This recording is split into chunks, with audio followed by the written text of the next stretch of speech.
Assalamualaikum warahmatullahi wabarakatuh. Innal hamdalillah nahmaduhu wa nasta'inuhu wa nastaghfiruh. Wa na'udzu billahi min syururi anfusina wa min sayyiati a'malina. Man yahdihillahu fala mudilla lahu wa may yudlil fala hadiyalah.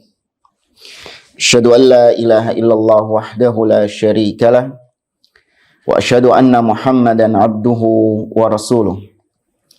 Ya ayyuhalladzina amanu taqullaha haqqa tuqatih wa la tamutunna illa wa antum muslimun.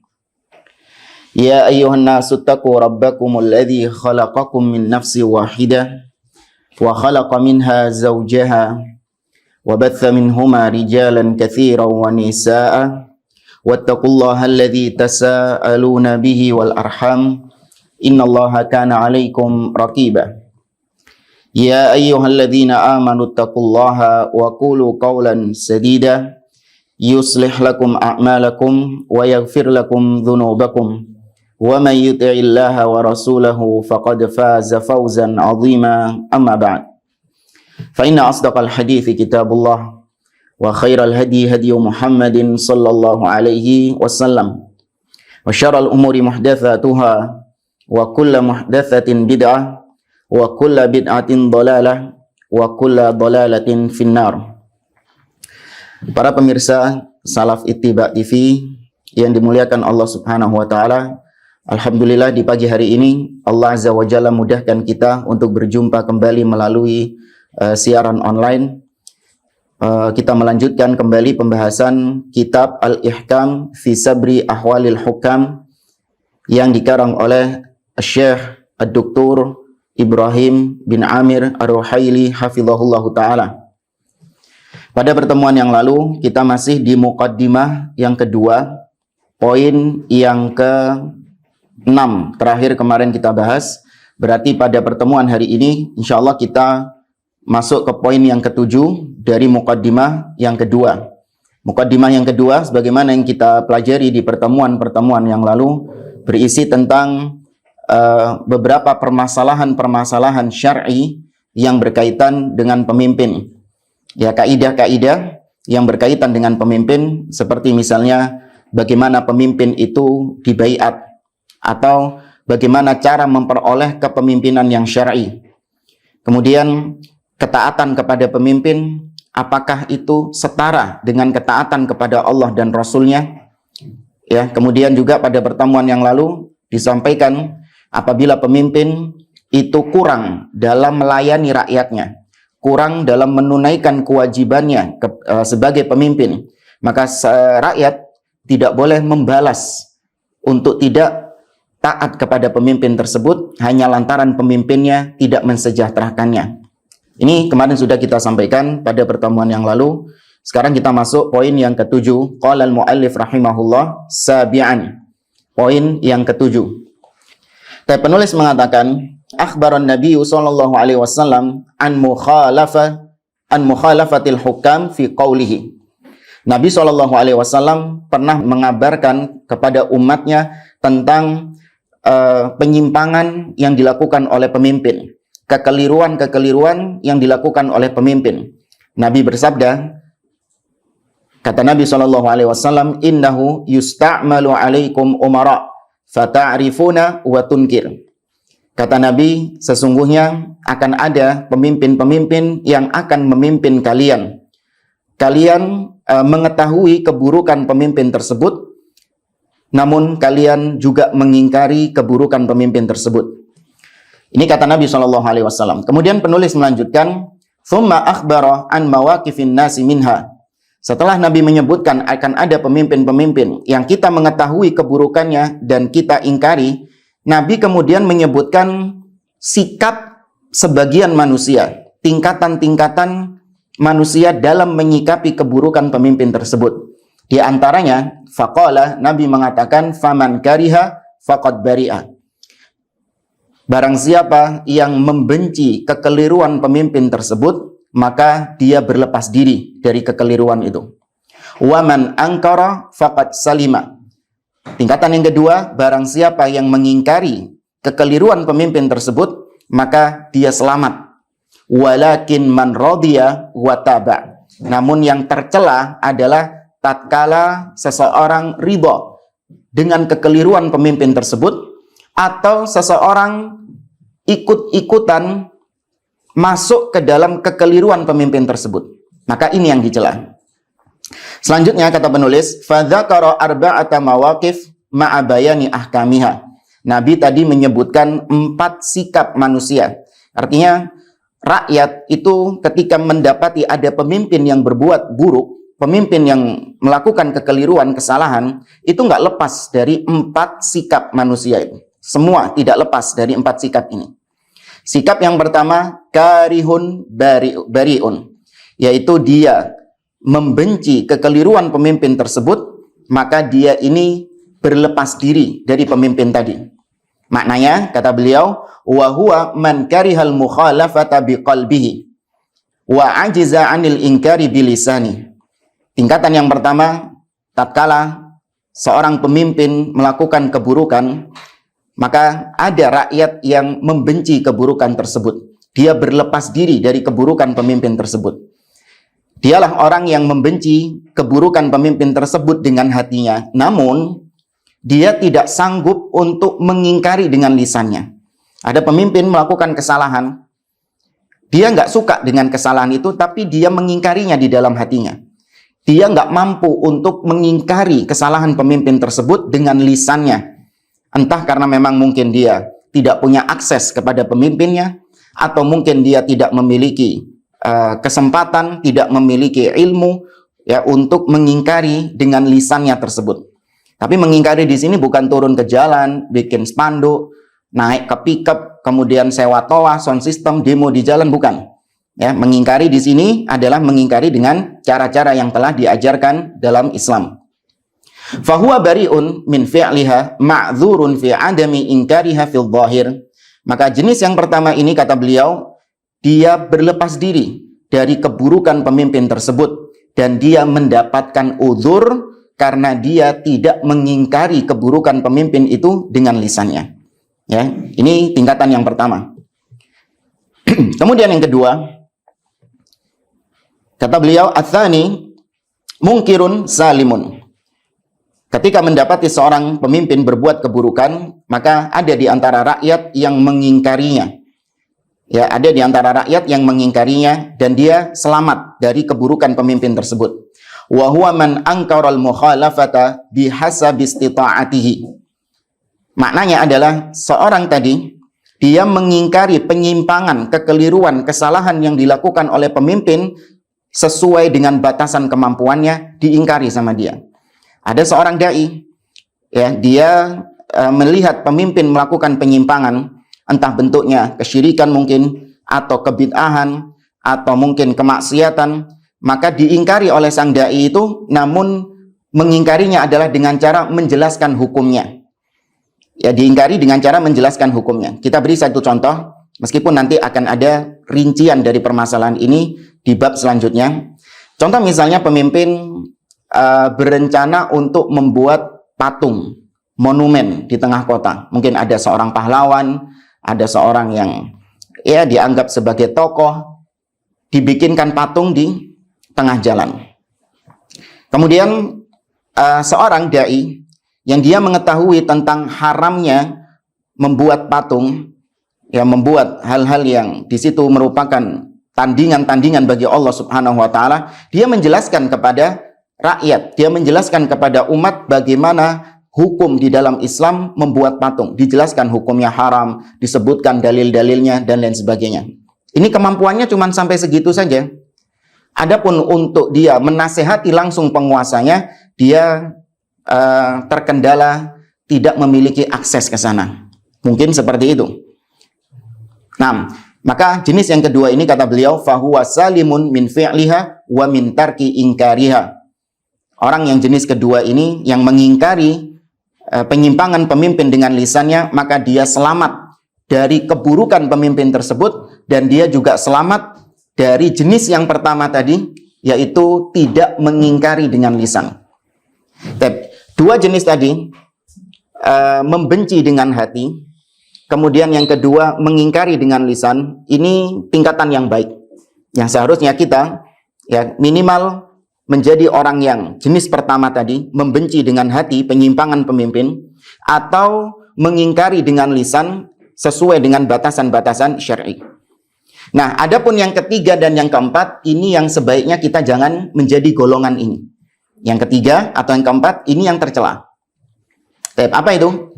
Ats-tsalits, yang ketiga, radin mu'akhad, yaitu seorang yang ridho dengan keburukan pemimpin tersebut. Wa huwa man radiya biha min ghairi ay yaf'alaha. Di dalam hatinya, ketika ada pemimpin melakukan keburukan, penyimpangan, dia ridho, rela, senang dengan keburukan pemimpin tersebut. Cocok dia, sesuai dengan hawa nafsunya. Fahuwa mu'akhadun birridha biha dunal fi'l. Maka dia, orang seperti ini tetap tercela. Orang seperti ini tetap berdosa meskipun dia tidak ikut-ikutan melakukan keburukan tersebut. Contoh misalnya, pemimpin sedang membahas rancangan undang-undang untuk melegalkan LGBT, untuk mensahkan LGBT. Sedang dibahas, akan dilegalkan LGBT ini. Nah, ada orang-orang yang ridho, senang kalau memang LGBT ini disahkan, diresmikan di negara kita. Lelaki sama lelaki bisa menikah, wanita dengan wanita bisa menikah. Dia senang. Menurut dia, wah ini suatu kemajuan, karena kita lihat negara-negara Amerika, Eropa, negara-negara maju, semuanya melegalkan hubungan sesama jenis. Dia ridho dengan hal, meskipun dia sendiri bukan termasuk orang yang penyuka sesama jenis. Ya, meskipun orang ini bukan termasuk orang yang suka sesama jenis, tapi ada keputusan pemimpin, kebijakan pemimpin melegalkan LGBT, dia juga ridho. Ini orang seperti ini tetap berdosa dan tercela. Nah, adapun yang keempat, ini yang paling parah.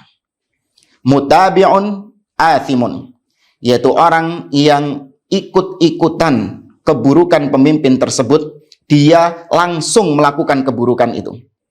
Wa huwa man taba'a 'alaiha wal mutaba'atu al mubalaghatu fil muwafaqati wa tastalzimul muwafaqah fil qasdi wal fi'li. Jenis yang keempat ini adalah yang ikut-ikutan dalam keburukan pemimpin. Kalau kita ambil contoh yang ketiga tadi, pemimpin melegalkan LGBT. Kalau jenis yang ketiga tadi, dia ridho, tapi dia nggak ikut-ikutan gabung di komunitas LGBT, maka jenis yang keempat ini adalah dia ridho dengan keputusan pemimpin melegalkan LGBT, plus dia sendiri juga ikut mensukseskan LGBT tadi. Dia ikut melakukannya. Ya, jadi ini yang tingkatan yang lebih parah. Atau dia juga ikut-ikutan mengkampanyekan, atau dia juga termasuk di antara orang-orang yang menggolkan rancangan undang-undang untuk mensahkan LGBT. Ini yang paling parah kata beliau, dan ini yang tercela. Fahuwa syarikun li fa'iliha fil qasdi wal fi'li wal ithmi.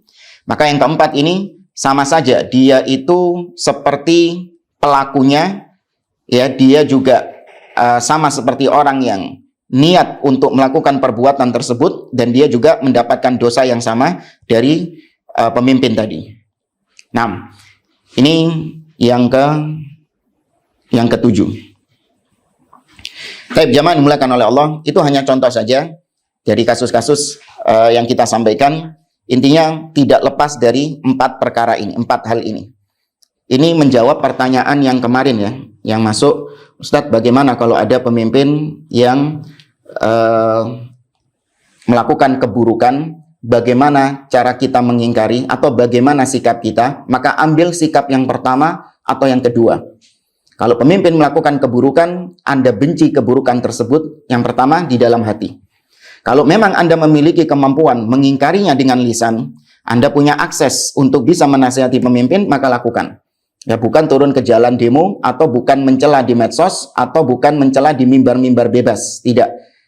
Ya, tapi sesuai dengan nasihat-nasihat yang digariskan oleh Nabi SAW dengan mendatangi langsung pemimpinnya. Nah, jangan menjadi golongan yang ketiga atau golongan yang keempat. Itu poin yang ketujuh. Sekarang kita masuk poin yang kedelapan. Kata muallif hafizahullah, at-talazumu bainal khuruji 'alal imam wa mufaraqah jama'atil muslimina. Fal imamu innama shara imaman bimubaya'atil jama'ah.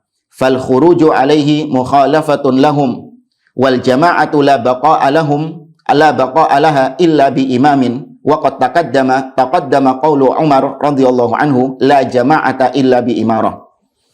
Kata beliau, kesesuaian antara tidak taat kepada pemimpin dengan memisahkan diri dari kaum muslimin. Ini dua hal yang tidak bisa dipisahkan. Orang yang tidak taat kepada pemimpin, keluar dari ketaatan pemimpin, tidak lagi menganggap pemimpin yang ada sebagai pemimpinnya, memberontak kepada pemimpinnya, itu satu paket dengan dia sedang memecah belah jamaah kaum muslimin. Itu nggak bisa dihindarkan. Jangan Anda ngeles. Anda setiap hari mencaci maki pemimpin di medsos, mencela pemimpin, mengkritik pemimpin, ya, atau mungkin mengatakan bahwa pemimpin yang ada, presiden yang ada ini adalah presiden yang ilegal. Kemudian ketika Anda dituduh sebagai pemecah belah umat, Anda nggak mau. Oh enggak, saya nggak memecah belah umat kok. Enggak, itu sudah satu paket. Mencela pemimpin berarti memecah belah kaum muslimin. Ya, ini sudah satu paket kata beliau. Alasannya, imam, seorang pemimpin, itu dijadikan imam, dijadikan pemimpin atas dasar baiat dari kaum muslimin. Ya, seorang pemimpin itu jadi pemimpin, itu dasarnya karena baiat dari kaum muslimin. Maka keluar dari ketaatan kepada pemimpin tersebut, berarti sama saja memecah belah kaum muslimin. Maka tidak ada lagi jamaah kaum muslimin apabila pemimpinnya saja sudah nggak dianggap lagi sebagai pemimpin. Tadi, pemimpin yang ilegal katanya. Ini pemecah belah umat seperti ini. Ya, pemecah belah umat. Dan kata beliau, sudah berlalu ucapan Umar ibnul Khattab radhiyallahu anhu, beliau mengatakan, la jamaah illa bi imarah. Tidak akan ada jamaah kaum muslimin, persatuan kaum muslimin, kecuali dengan kepemimpinan. Ya, kecuali dengan adanya pemimpin ini. Nah, kita Ahlussunnah wal Jamaah, dakwah salafiyah, menyeru kaum muslimin untuk tetap mendengar dan taat kepada pemimpin, mengharamkan untuk memberontak kepada pemimpin. Namun coba lihat, kita dituduh pemecah belah kaum muslimin. Justru kita mengajak kaum muslimin untuk bersatu di bawah kepemimpinan ini. Ini momen yang memang kita harus bersatu. Ya, adapun dalam perkara-perkara yang memang kita harus berpisah, kita berpisah dengan kaum muslimin yang melakukan kesyirikan, melakukan kebid'ahan. Kita nggak mau ikut-ikutan. Tapi ketika syariat memerintahkan kita bersatu dengan kaum muslimin di bawah kepemimpinan yang syah, maka kita pun menyeru kaum muslimin untuk bersatu di bawah kepemimpinan tersebut. Dan barang siapa yang memberontak, berarti dia memecah belah kaum muslimin. Kata Nabi SAW, man atakum wa amrukum jami' ala rajulin fadribu unuqahu kainan man kana. Barang siapa yang datang kepada kalian untuk dia memecah belah, liyashqa asakum, untuk memecah belah barisan kalian, padahal kalian berada di atas ketaatan kepada satu pemimpin yang syah, ya, kemudian ada seseorang yang datang, dia ingin memecah belah barisan kalian, mengatakan pemimpin yang ada sekarang ini pemimpin yang ilegal misalnya, maka orang seperti ini kalau di dalam hukum Islam fadribu unuqahu, dipenggal lehernya siapapun dia. Meskipun dia mengaku dzurriyyah Nabi, meskipun dia digelari ulama, meskipun dia digelari sebagai imam, maka kalau dalam syariat Islam dia dibunuh. Walidha ja'al jam'u bainahuma fin nususi kama fi hadithi Abi Hurairah radhiyallahu anhu anin Nabi sallallahu alaihi wasallam annahu qala. Dua hal yang kita sampaikan tadi saling bersamaan. Memberontak itu sudah satu paket sama memecah belah kaum muslimin. Itu termaktub di dalam hadis Nabi SAW yang diriwayatkan oleh Abu Hurairah radhiyallahu anhu. Perhatikan di sini hadisnya. Nabi SAW mengaitkan memberontak kepada pemimpin itu sudah satu paket dengan memecah belah barisan kaum muslimin. Nabi SAW mengatakan, man kharaja minat ta'ah wa faraqal jama'ah famata mata mitatan jahiliyah. Barang siapa yang memberontak dari pemimpin kaum muslimin. Ya, barang siapa yang memberontak dari ketaatan kepada pemimpin kaum muslimin dan memecah belah jamaah. Lihat, Nabi menjadikan dua hal ini bergandengan, satu paket. Barang siapa yang keluar dari ketaatan pemimpin kaum muslimin dan memecah belah jamaah kaum muslimin, kemudian dia mati, maka dia mati dalam keadaan jahiliyah. Wa fi hadithi Hudzaifah, dalam riwayat yang lain dari Hudzaifah ibnul Yaman, ya, Nabi SAW berpesan, talzam jama'atal muslimin wa imamahum. Ketika banyak fitnah-fitnah yang terjadi, maka Nabi berwasiat, hendaklah engkau komitmen bersama jamaah kaum muslimin dan imam mereka dan pemimpin mereka. Nah, ini dua hal yang senantiasa digandengkan. Baik, jamaah dimuliakan oleh Allah Azza wa Jalla, kita lanjut ke poin yang ke-9. Kata penulis, at-tanziru baina jawabai an-nabi sallallahu alaihi wasallam lamma su'ila anil khuruji alal hukam fi hadithi Ubadah ibn Samit biqaulihi illa an tarau kufran bawahan ma'akum minallahi fihi burhan wa qaulihi fi hadithi Ummi Salamah la ma sallau dalilun ala kufri tarikis salah wa annahu minal kufril bawah. Di poin yang ke-9 ini beliau mencoba untuk membandingkan dua hadis Nabi yang seakan-akan kontradiksi. Ya, yang seakan-akan kontradiksi. Nabi SAW di dalam hadis yang diriwayatkan oleh Ubadah bin Samit, Nabi ditanya tentang hukum memberontak kepada pemimpin, mengkudeta pemimpin, tidak lagi taat kepada pemimpin tersebut. Nabi SAW menjawab dengan jawaban, nggak boleh, kecuali illa antarau kufron bawahan. Boleh memberontak kepada pemimpin apabila engkau melihat pemimpin tersebut melakukan kekufuran yang nyata, kekufuran yang jelas, dan kau memiliki bukti-bukti tersebut di sisi Allah Subhanahu wa Ta'ala. Nah, di hadis yang lain, riwayat Ummu Salamah, Nabi SAW ketika ditanya, afala nunabidhuhum bisayf, wahai Rasulullah, bukankah lebih baik kita perangi pemimpin-pemimpin yang seperti itu dengan pedang-pedang kita? Atau bukankah lebih baik kita mengkudeta pemimpin tersebut? Nabi menjawabnya, la ma sallau, jangan selama mereka masih sholat. Jadi hukum asal memberontak kepada pemimpin yang muslim, itu hukumnya nggak boleh, kecuali apabila melihat kekufuran yang nyata. Nanti diperinci di bab selanjutnya, kekufuran-kekufuran yang nyata itu bagaimana contohnya. Bukan terus seperti orang-orang Khawarij yang mereka mengkafirkan pemimpin hanya dikarenakan pemimpin melakukan perbuatan-perbuatan yang sebenarnya perbuatan tersebut bukan termasuk kekufuran, tapi dikafirkan. Di hadis yang lain tadi Nabi mengatakan hukum memberontak kepada pemimpin itu nggak boleh. Ya, tidak boleh memberontak kepada pemimpin ma sallau, alasannya selama mereka masih sholat.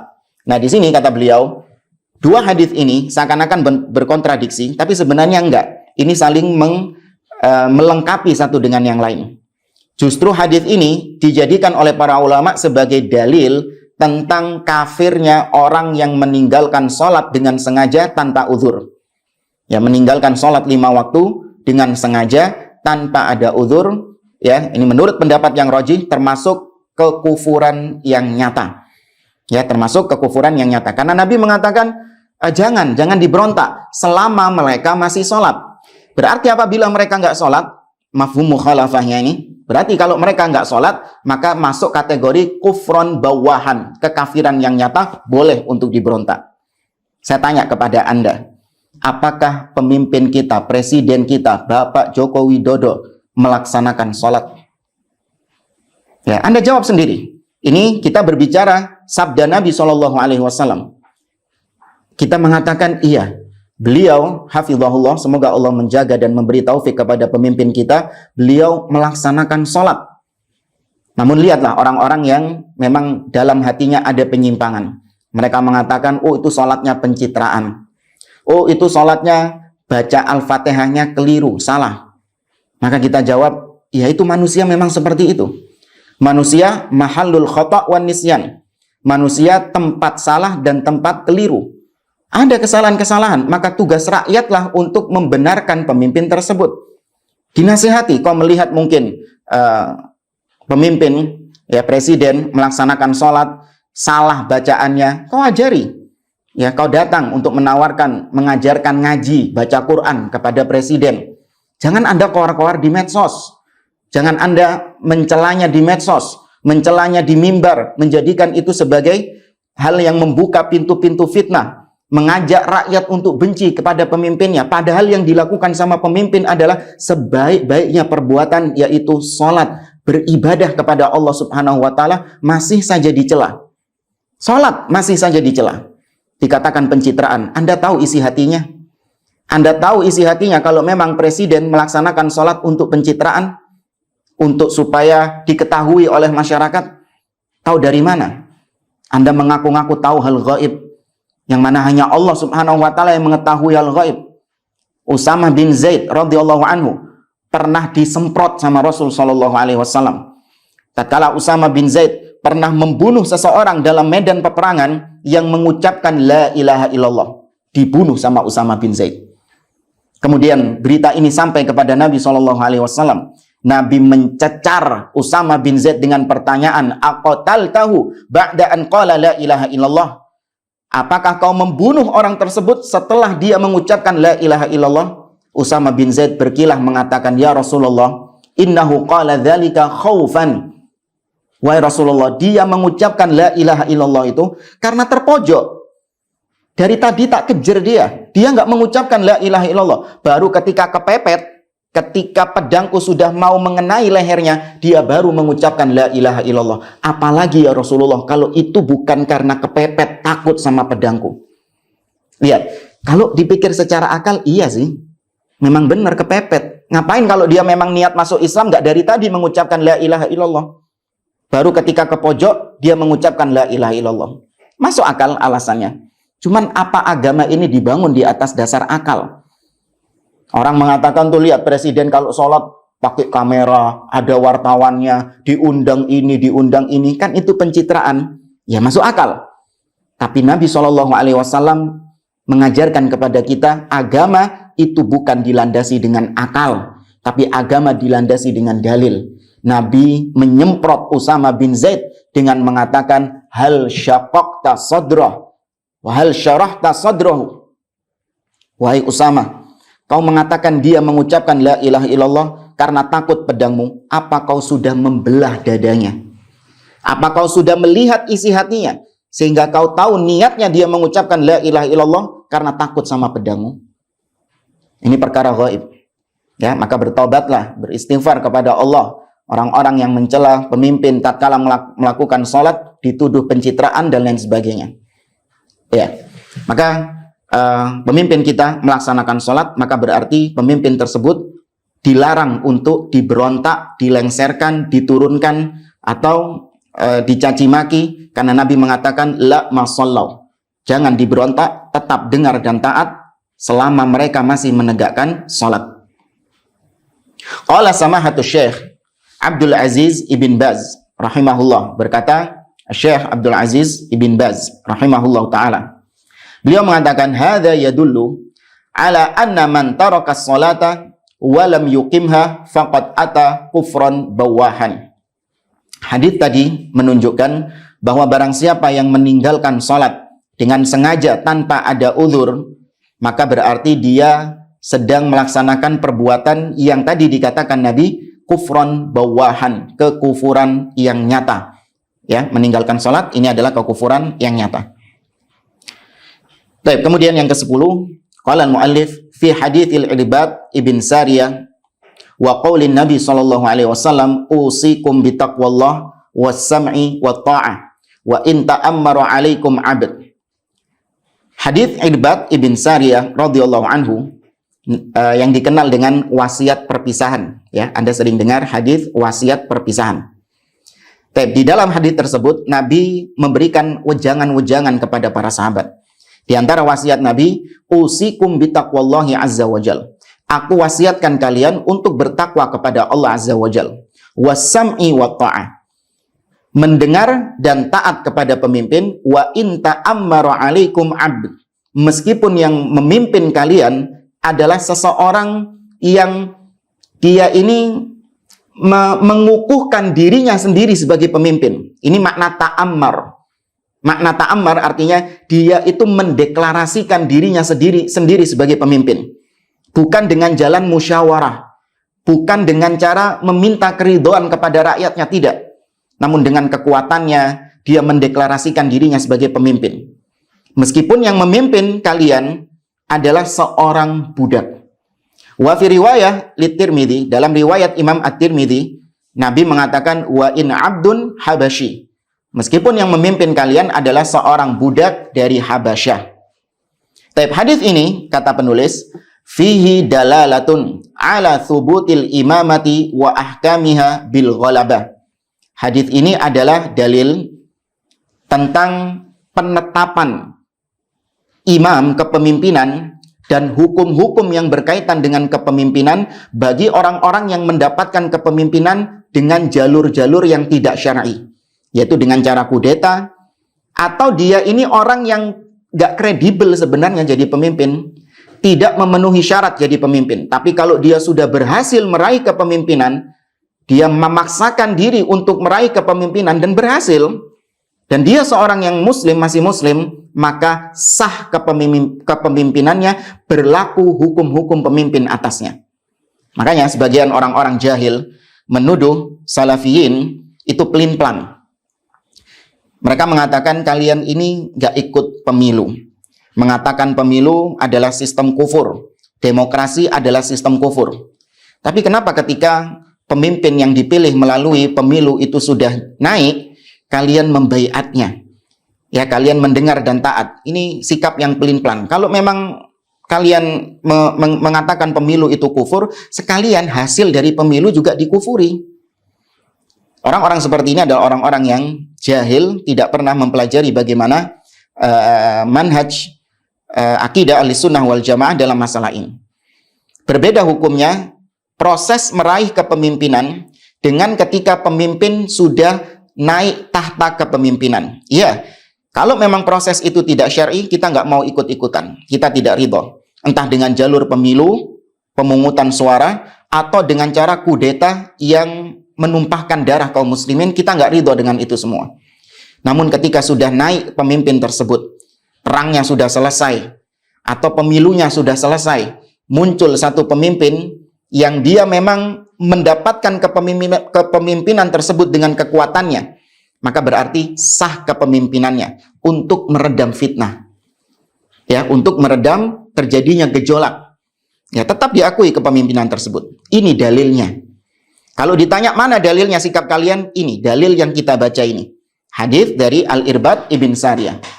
Wa dzalika fi qaulihi sallallahu alaihi wasallam, lebih rinci lagi, kita menetapkan kepemimpinan orang yang secara kredibilitas tidak memenuhi syarat sebagai pemimpin, tapi tetap kita katakan dia sebagai pemimpin, itu bisa Anda lihat ketika Nabi mengatakan wa in ta'ammara 'alaikum. Ya, wa in ta'ammara 'alaikum. Ta'ammar, lihat dijelasin sama beliau, fa qauluhu ta'ammar, Nabi mengatakan ta'ammar. Beda antara ammara dengan ta'ammara. Ya, kalau ammara, ya dia dipilih secara musyawarah. Tapi kalau ta'ammara, kata beliau, maknanya adalah binafsihi min ghairi ikhtiyarin lahu. Dia mengukuhkan dirinya sebagai pemimpin tanpa ada yang memilihnya. Ya, tanpa ada yang memilihnya. Wa qad jaa'a musarrahan bihi fi haditsin akhar. Bahkan dalam hadits yang lain, Nabi mengatakan dengan sangat tegas makna ta'ammar. Nabi mengatakan man ta'ammara 'alaikum min ghairi masyurah. Barang siapa yang memimpin kalian, mengukuhkan dirinya sebagai pemimpin tanpa ada musyawarah. Dijelaskan sendiri sama beliau, tanpa ada musyawarah. Meskipun dia mengukuhkan diri sebagai pemimpin, tetap harus diberlakukan hukum pemimpin atasnya. Kemudian Nabi menjelaskan lagi, meskipun yang memimpin kalian, wa fi qaulihi 'abdun wa habasyi, yang memimpin kalian seorang budak plus dari Habasyah. Ya, diperhatikan seorang budak dari Habasyah. Atau ada 3 tadi permasalahannya. Dia mengukuhkan dirinya sendiri sebagai pemimpin, mengkudeta pemimpin sebelumnya, dan berhasil meraih kepemimpinan. Kemudian dia ini statusnya budak, bukan orang yang merdeka. Kemudian yang ketiga, dia bukan dari bangsa Quraisy, tapi dia dari bangsa non-Quraisy. Salah satunya Nabi mencontohkan dari Habasyah. Ya, seorang bangsa dari Habasyah. Ucapan ini, kata beliau, kata penulis, dalalatun li'adami i'tibari syurut ikhtiyaril imam fi haqqil mutaghallib bal yuta'u bitaghallubihi wa in fuqida ba'du syurutil imamah. Ini merupakan dalil pemimpin tersebut itu tidak memenuhi syarat-syarat dari kepemimpinan yang berlaku. Syarat kepemimpinan itu dia harus orang yang merdeka, bukan seorang budak. Kemudian pemimpin tersebut dari bangsa Quraisy, ya, bukan dari bangsa non-Quraisy. Ini kalau kita bicara pemimpin yang syar'i. Dan dia mendapatkan kepemimpinan itu dengan musyawarah, bukan atas dasar dia itu mengukuhkan, mendeklarasikan dirinya sebagai pemimpin.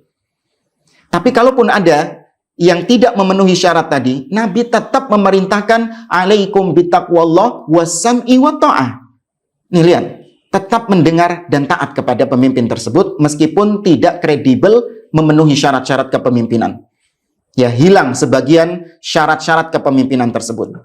Fal abdu faqidun li syartil hurriyah. Statusnya sebagai budak itu seharusnya statusnya dia sebagai budak, dia kehilangan status merdeka. Harusnya pemimpin merdeka, tapi ternyata dia seorang budak. Wal habasyi faqidun li syartil qurasyiyah. Sedangkan syarat pemimpin tadi kita katakan harus dari bangsa Quraisy, ini hilang lantaran dia bukan dari bangsa Quraisy, tapi dia dari Habasyah. Ya. Lebih lengkapnya kita lihat penjelasan dari Imam An-Nawawi rahimahullah. Beliau mengatakan dalam syarah Sahih Muslim Al-Minhaj, fa in qila kaifa yakunul abdu imaman wa syartul imami ay yakuna hurran qurasyian salimal atraf. Kalau ada yang bertanya, kok bisa sih orang kayak gitu jadi pemimpin, sedangkan syarat-syarat pemimpin dia saja nggak punya syarat-syarat pemimpin. Ada beberapa waktu yang lalu seorang dai, beberapa tahun yang lalu, mencela pemimpin yang ada dengan mengatakan pemimpin yang ada sekarang, yaitu Bapak Jokowi, itu nggak memenuhi syarat kepemimpinan. Dia menjelaskan syarat kepemimpinan itu bukan dari syarat-syarat yang syar'i. Seperti tadi dia harus seorang yang dari Quraisy, dia orang yang merdeka. Enggak, yang dibahas justru fisiknya. Pemimpin itu harus qawiyul jism. Pemimpin itu harus kuat. Jangan krempeng, bukan yang krempeng, bukan yang kurus. Dibawakan dalil dari kisah Nabi Musa alaihissalam, ya, yang ketika itu disifati qawiyul amin. Musa itu adalah seorang yang kuat lagi terpercaya. Ya, ini dai-dai yang seperti ini ditinggalkan. Ya, dai-dai yang senantiasa mengkritik pemimpin, yang senantiasa mencela pemimpin, dai-dai seperti ini nggak pantas untuk Anda ambil ilmunya karena nggak ada ilmu. Ya, apapun gelarnya, doktor, ya, dia lulusan dari Timur Tengah misalnya, tapi kalau dia menyimpang dalam bab ini, tinggalkan. Imam An-Nawawi ditanya, bagaimana bisa seorang pemimpin itu menjadi pemimpin padahal dia itu budak? Bagaimana seorang budak bisa menjadi pemimpin sedangkan syarat-syarat kepemimpinan yang merupakan syarat merdeka atau harus dari bangsa Quraisy dia nggak punya? Maka jawabannya, fal jawabu min wajhain. Jawabannya dari dua sisi. Ahaduhuma, salah satunya, anna hadhihi syurut wa ghairaha innama tushtaratu fi man tu'qadu lahul imamah bi ikhtiyari ahli al-hilli wal aqd. Syarat merdeka, kemudian syarat Quraisy, dia harus dari bangsa Quraisy. Syarat seperti ini itu bagi yang dipilih secara musyawarah oleh para ulama-ulama yang tergabung dalam ahlul hilli wal aqd. Nah, kalau ada musyawarah, ya, kemudian ditentukan pemimpinnya siapa. Nah, ini baru calon-calon pemimpin ini harus orang yang merdeka dan dia harus dari bangsa Quraisy. Wa amma man qaharan nas li syaukatihi wa quwwati ba'sihi wa a'wanihi wastawla alaihim wa intasaba imaman fa inna ahkamahu tanfudhu wa tajibu ta'atuhu wa tahrumu mukhalafatuhu fi ghairi maksiyah. Adapun bagi orang yang mendapatkan kepemimpinan dengan cara kudeta atau dengan cara suara terbanyak, dia mengalahkan semua calon-calon yang ada, kemudian dia menguasai dan dia menjadi pemimpin, maka tetap berlaku hukum kepemimpinan baginya, wajib ditaati dan diharamkan untuk menyelisihinya dalam perkara-perkara yang bukan kemaksiatan. Abdan kana au hurran, meskipun pemimpin tersebut budak ataupun dia orang yang merdeka, au fasiqan bi syartin ayyakuna musliman, meskipun dia orang yang fasik, selama dia masih muslim maka tetap wajib didengar dan ditaati. Adapun yang kedua, jawaban yang kedua kata Imam Nawawi, ini Imam Nawawi ya, yang ngaku-ngaku madhabnya Syafi'i, Imam An-Nawawi, salah satu ulama dari madhab Syafi'iyah. Ya, salah satu ulama madhab Syafi'iyah yang ngaku-ngaku sebagai penganut madhab Syafi'i ini terkadang ya yang dianggap madhab Syafi'i itu cuman kunut subuh, kemudian kalau sudah wudhu nyentuh perempuan batal wudhunya, urune ngono tok. Madhab Syafi'i taunya cuman masalah kunut tok. Tapi perkara-perkara yang termasuk bab-bab manhaj seperti ini nggak mau tahu ini Syafi'i atau bukan, nggak mau tahu mereka. Ya. Yang kedua kata Imam Nawawi rahimahullah, annahu laisa fil hadits annahu yakunu imaman bal huwa mahmulun ala may yufawwidu ilaihil imam amran minal umur au istifa au nahwi dzalik. Kata beliau, bisa jadi yang dimaksud dalam hadis tersebut seorang budak yang menjadi pemimpin itu bisa dimaknai dia bukan pemimpin yang tertinggi, tapi dia itu hanya wakil atau hanya orang yang dibebani oleh pemimpin yang ada untuk mengurus suatu perkara-perkara dari pemimpin tersebut. Ya, maka tetap harus didengar dan ditaati. 6. Jamaah dimulakan oleh Allah Azza wa Jalla, itu akhir dari muqaddimah yang kedua. Baik. Kita lanjutkan bab selanjutnya. Kalau di buku halaman berapa? 35 ya. Nah, ini bab inti. Ya, bab yang paling inti dari materi kita. Setelah dua muqaddimah tadi.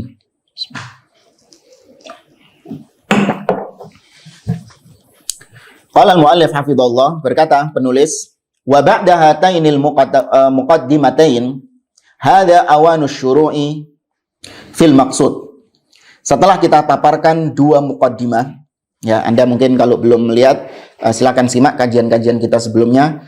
Dua muqaddimah, yang pertama tentang dalil-dalil wajibnya mendengar dan taat kepada pemimpin, dan juga ucapan para ulama salaf ya untuk membaiat pemimpin muslim yang ada selama mereka masih muslim, tetap didengar dan ditaati. Kemudian dalil muqaddimah yang kedua yang barusan kita selesaikan tadi adalah berkaitan dengan masail syar'iyah, yang berkaitan permasalahan-permasalahan syar'iyah yang berkaitan dengan kepemimpinan. Setelah dua muqaddimah itu, maka inilah ya penjelasan dari semua maksud muqaddimah tadi, wa huwa sabru ahwalil hukam wa ma yushra'u lirra'iyati fiha minal ahkam, yaitu tentang tindak tanduk penguasa, perilaku-perilaku, perbuatan-perbuatan pemimpin, dan apa-apa yang disyariatkan bagi rakyat dari hukum-hukum syariat. Fa'aqulu wa billahi taufiq wa minhul aun wa tasdid. Maka aku katakan, semoga Allah Subhanahu wa taala memberikan aku pertolongan, taufik. Ahwalul hakim wa tasarrufatuhu la takhlu imma an takuna muta'alliqatan bi af'alihi allati yubashiruha bi nafsihi aw muta'alliqatan bi amrihi wa nahyihi li ghairihi. Tindak tanduk penguasa, perbuatan-perbuatan pemimpin itu tidak lepas dari dua jenis. Yang pertama, perbuatan pemimpin yang dia melakukan perbuatan itu langsung dirinya sendiri yang melakukan. Adapun yang kedua, tindak tanduk pemimpin adalah yang berkaitan dengan perintahnya, larangannya, atau kebijakan-kebijakannya. Ini dua hal yang berbeda. Harus kita petakan. Perbuatan pemimpin ini yang mana dulu? Apakah itu perbuatan untuk dia sendiri mengerjakannya? Atau perbuatan pemimpin, tindak tanduk pemimpin tersebut adalah dia perintahkan rakyat untuk melakukan, atau dia larang rakyat untuk melakukan, atau dia punya kebijakan-kebijakan lain. Ini dua hal yang berbeda. Awalan, yang pertama, ma yata'allaqu bi af'alihi fi nafsihi. Kita sekarang membahas yang pertama dulu, yaitu tindak tanduk pemimpin, yaitu yang berkaitan dengan perbuatannya pemimpin atas dirinya sendiri. Ya, perbuatan pemimpin atas dirinya sendiri. Nanti baru setelah itu kita berbicara tentang perintah-perintahnya pemimpin, tindak tanduk pemimpin yang berkaitan dengan perintahnya, larangannya, atau kebijakan-kebijakannya. Walaha khamsus suwar. Di poin yang pertama ini ada 5 hukum. Ya, ada 5 hukum yang berkaitan dengan tindak tanduk pemimpin untuk dirinya sendiri, perbuatan pemimpin untuk dirinya sendiri. Taib as-suratul ula. Contoh yang pertama adalah fi'luhu lit-ta'at al-wajibah wal mustahabbah. Perbuatan pemimpin untuk dirinya sendiri, yaitu tatkala pemimpin tersebut melaksanakan kewajiban-kewajiban, ketaatan-ketaatan kepada Allah, baik yang sifatnya wajib ataupun sifatnya sunnah, mustahab. Atau juga melakukan ketaatan dalam artian meninggalkan perkara-perkara yang haram. Pemimpin tersebut tidak merokok, tidak berzina, tidak minum khamr. Ya, pemimpin tersebut tidak melakukan perbuatan-perbuatan yang haram. Tapi kalau ada pemimpin seperti itu, ya, dia melakukan kewajiban kepada Allah dan meninggalkan perbuatan-perbuatan yang haram, ya apa sikap kita, bagaimana? Ini poin pembahasan inti dari kitab ini adalah kalau pemimpin gini, kita bagaimana? Kalau pemimpin melakukan begini, kita bagaimana? Itu tujuannya. Baik, sekarang gambaran pertama, pemimpin melakukan ketaatan dengan cara melaksanakan yang wajib atau yang sunnah, atau meninggalkan yang makruh atau yang haram. Bagaimana sikap kita?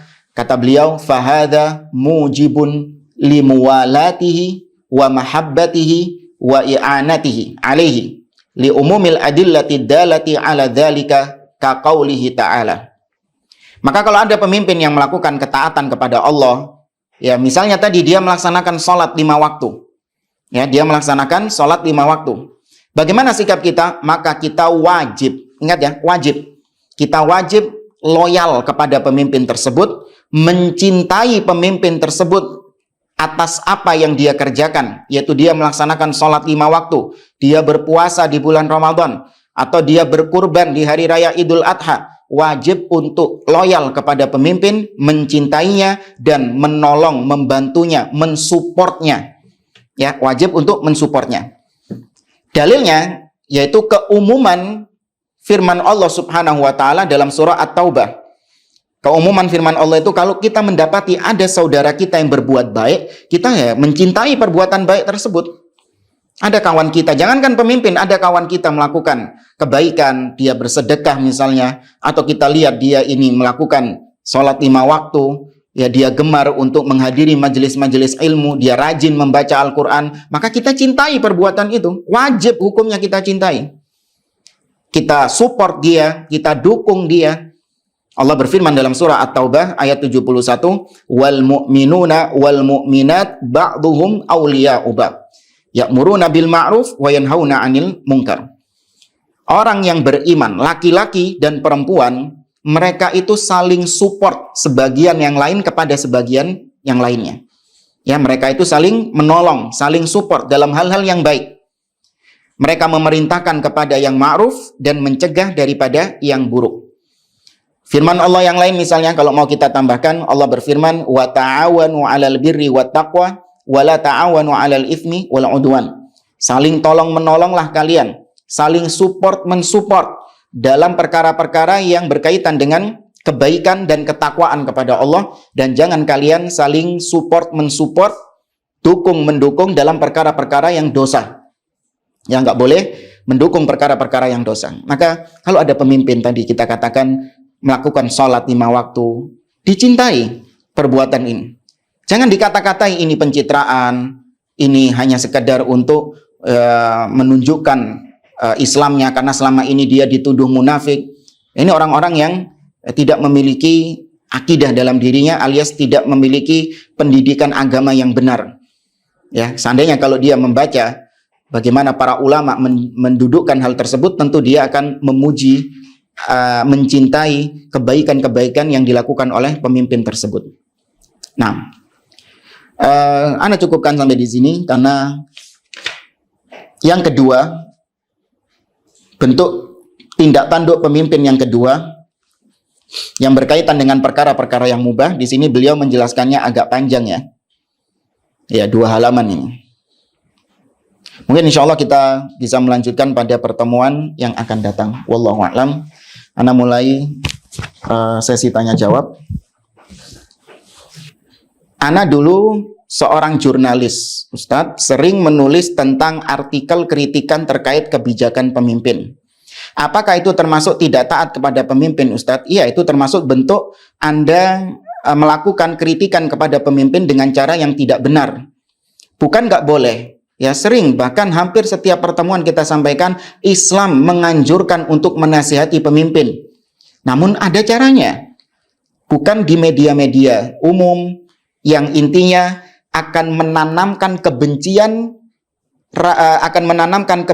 rakyat kepada pemimpin.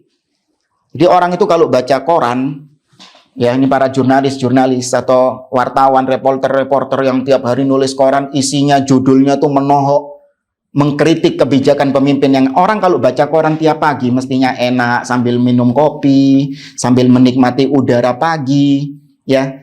Mestinya enak kan pagi hari disuguhi koran yang isinya kebijakan pemimpin yang bikin rakyat itu marah. Ya, isinya beritanya kayak gitu terus. Disuguhi seperti itu tiap hari. Dulu zamannya koran, sekarang zamannya medsos. Kalau dulu zaman koran, orang mungkin mengkonsumsi berita itu cuma pagi hari saja. Sekarang 24 jam. Ya, orang-orang dijejali dengan informasi-informasi kebijakan-kebijakan pemimpin yang tadi buat rakyat jadi marah. Bahkan terkadang nggak dibaca judulnya. Ya, cuman nggak dibaca isinya, cuman dibaca judulnya saja. Ya, padahal isinya apa itu? Kalau istilah ini clickbait. Iya. Padahal isinya clickbait gitu. Judulnya itu. Tapi sudah di-share kemana-mana. Ini pemerintah yang zalim, ini pemerintah yang kufur, ini pemerintah yang menyengsarakan rakyatnya. Mas, baca dulu isinya. Itu maka jurnalis, wartawan, penulis berita itu sebaiknya bertakwa kepada Allah, bertobat kepada Allah Subhanahu wa taala ya dari menulis berita-berita yang provokatif seperti itu. Ya, na'am. Wallahu a'lam. Ya, insyaallah kita melanjutkan pembahasan ini pada pertemuan yang akan datang biiznillah. Saya akhiri. Barakallahu fikum. Subhanakallahumma rabbana wa bihamdik asyhadu an la ilaha illa anta astaghfiruka wa atubu ilaik. Wa akhiru da'wana anil hamdulillahi rabbil alamin. Wassalamualaikum warahmatullahi wabarakatuh.